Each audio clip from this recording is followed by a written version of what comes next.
Le bas carbone en rénovation énergétique.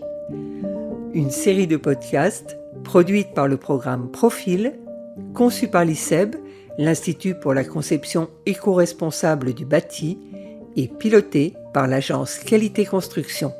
Et j'entends bien que vous veniez pour le bas carbone, mais je pense que tous les projets sont condamnés. Si on rénove pour le tourisme, on a raté. Si on rénove pour le patrimoine, on a raté. Si on rénove pour le bas carbone, on a raté. Par contre, si on rénove en disant il y aura des logements à coût abordable, bas carbone, et ça mettra en valeur le centre historique, qui du coup sera plus touristique, donc plus d'attractivité, donc plus de chalands, donc plus de commerce, et ce qui est bon pour un touriste est bon surtout pour les habitants, donc pour l'attractivité, là on a gagné.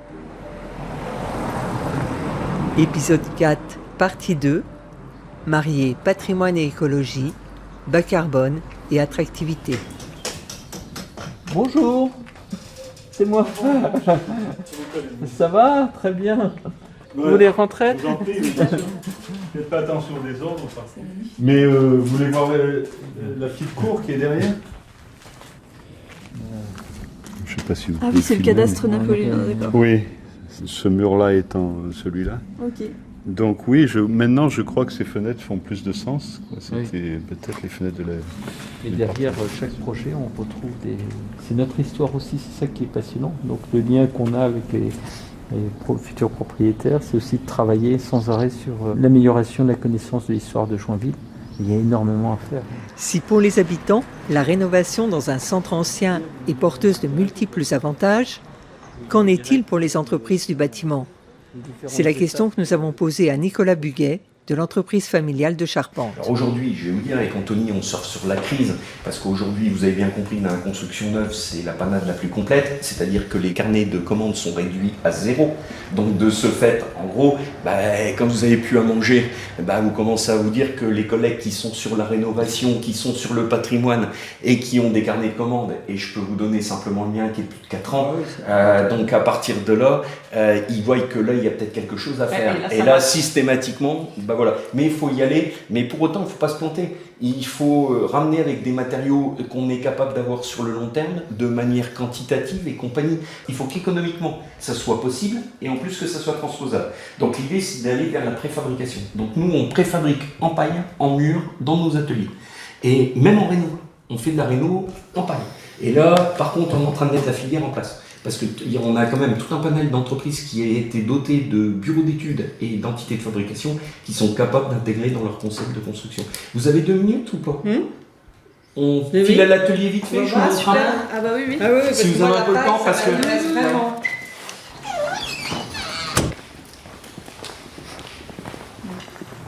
Donc vous voyez, dans une entreprise de Charpente, maintenant on stocke de la paille. Et elle est faite où? Elle est faite juste à côté. J'avais appris qu'un des agriculteurs locaux vendait de la paille à des haras suisses pour les chevaux. Il avait acheté une presse spéciale puisque justement les haras suisses lui demandaient une rectitude, une approche et tout un conditionnement. Et il a acheté cette fameuse presse qui va super bien en termes de densité et autres. Donc du coup je travaille avec un agriculteur à 7 km, vous voyez. Mais depuis lui il fait des affaires. Parce que lui au haras, je vous dis, il les vendait à 1 €, 1,50 € la botte. Là en botte construction, isolation, il nous la vend à 4. Donc c'est quand même rentable. Je crois que pour lui, le bâtiment est de beau jour.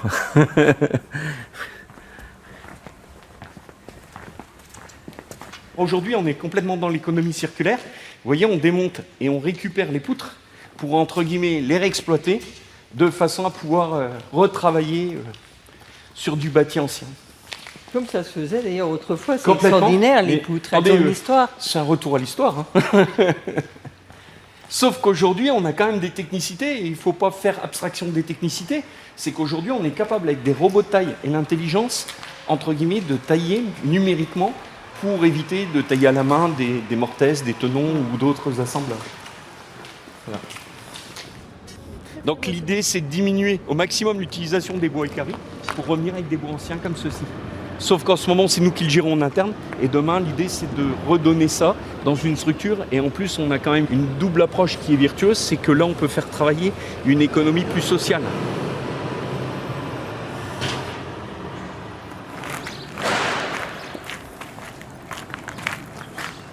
Donc on s'emploie notamment à garder toutes nos tuiles.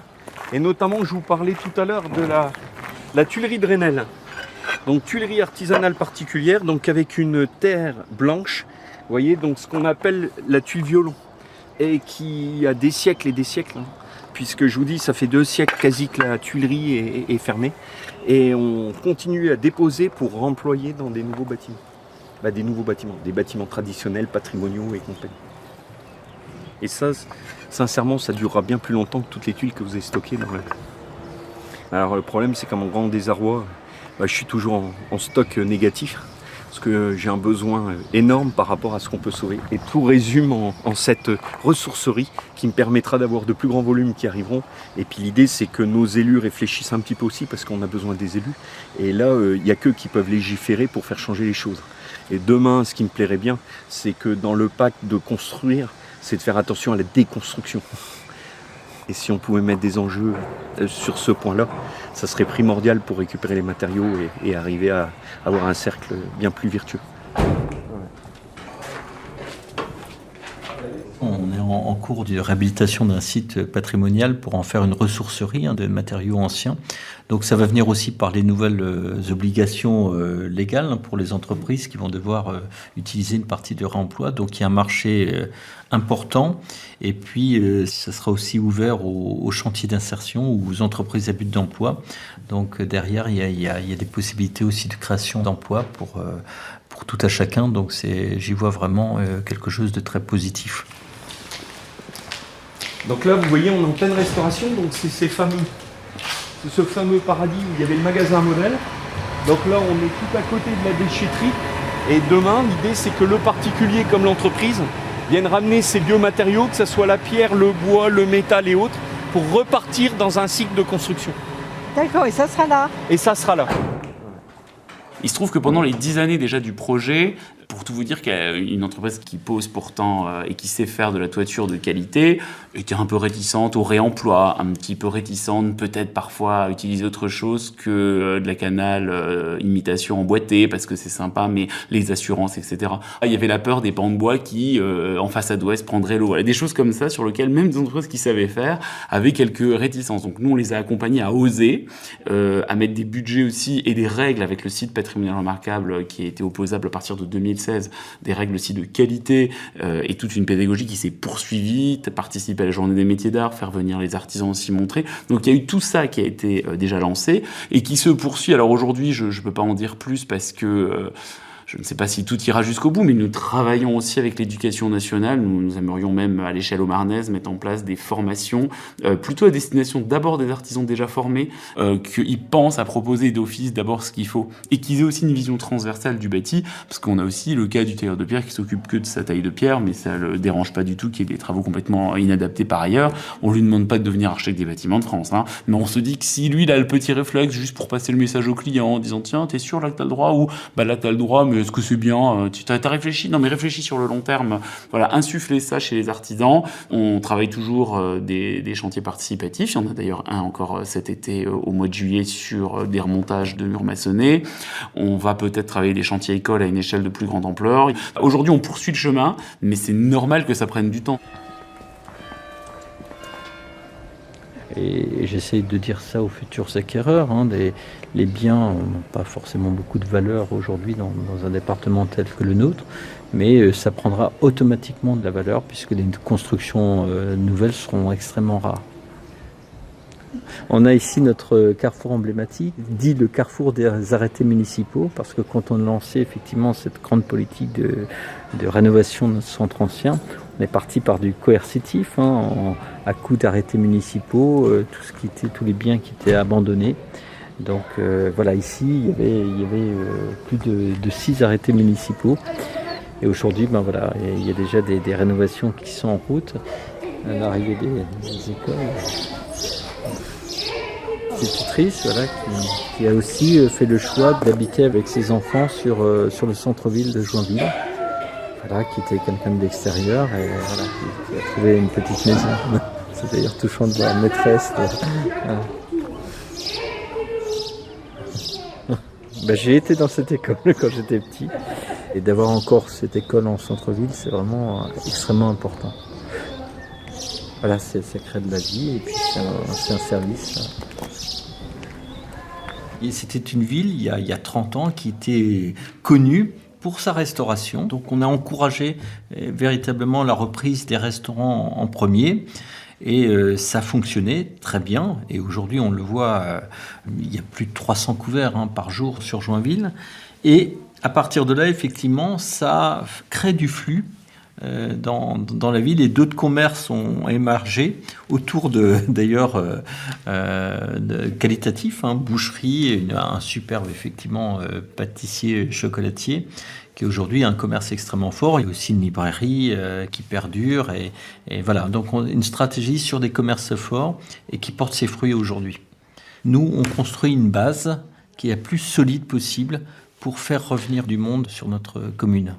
Donc c'est là la différence. Beaucoup s'obsèdent sur la baisse de la démographie, ils font n'importe quoi quelque part. Donc on va valoriser de l'habitat social bas de gamme, faire venir du remplissage dans des conditions où là aussi la population, faut travailler sur la population.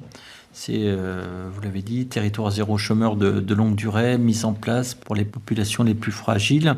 Il y a tout un accompagnement qui est fait dès le primaire pour éviter le décrochage scolaire. Donc voilà, il y a vraiment, on essaye de monter en gamme, comme la ville, la population qui était aussi très désœuvrée. On était parmi, malheureusement, il y a encore 15 ans, en Champagne-Ardenne. Et Champagne-Ardenne, on était la deuxième ville la plus pauvre de Champagne-Ardenne. Donc c'est toujours un projet humain qui est derrière. Ce ne sont pas que les bâtiments, que les services, c'est un ensemble. C'était le bas carbone en rénovation énergétique. Épisode 4, partie 2, marier patrimoine et écologie, bas carbone et attractivité. Je crois qu'aujourd'hui, il y a une évolution sociétale qui fait que, vous savez, tous les gens ont quitté le centre-bourg parce qu'ils étaient les uns sur les autres. Ils ont tous été se mettre en villa dans des lotissements où ils se sont retrouvés les uns contre les autres. Finalement, le centre-bourg, on s'aperçoit que c'était pas si mal que ça. Puis en plus, on est quand même dans des choses plutôt sympas, patrimoniales, quoi. Ça a un peu de gueule, quoi. La maison, j'ai rien contre, la villa, mais c'est la villa lambda, quoi. Tout le monde a, quoi. Expertise, Emmanuel Pat, architecte, Héloïse Pelaine et Mohamed Silla, respectivement ingénieur thermique et ingénieur génie civil et construction. Avec Bertrand Olivier, maire de Joinville depuis 2006, Anthony Koenig, en charge de la revitalisation du centre-bourg de 2006 à 2022, Nicolas Buguet, patron d'une entreprise joinvilloise et des habitants de Joinville. Création, partage de voix, réalisation Sophie Pillot, Agnès Maton, musique Basile Mandigral. Une production Profil, conçue par l'ICEB et pilotée par l'agence Qualité Construction. Prochain épisode, les leviers pour convaincre, le cas des copropriétés.